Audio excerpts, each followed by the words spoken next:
John MacArthur says, every biblical narrative, success or failure, was recorded so that we might not repeat their mistakes. That's a great way of putting it. I couldn't have put it better myself.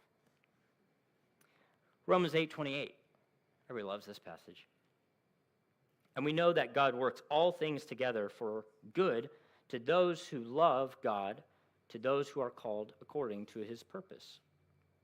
We must remember God's providence. This is like super, super important when discussing differences in theology.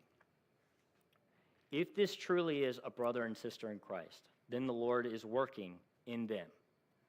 It might be at a slower pace than us, and that's hard for us to understand in our human understanding of what's going on. Like, that's something I've really struggled with. Just full transparency, growing up in the church and, getting saved, close to adulthood, and then seeing the Lord work through the train of my life, and then seeing people I grew up with that haven't grown in the same way in such a short amount of time, and me being like, Lord, why me?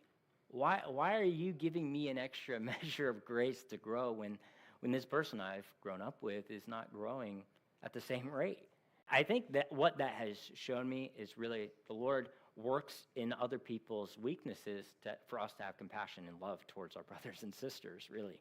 I mean, I found that my heart has been softened over the years just by seeing the weaknesses and failures of the people around me, so that it not only gives me a greater awareness of my own sin, but it also gives me a compassion for the people around me, so that I will go and engage them in love more often and try to disciple them and try to bring them up in the truth.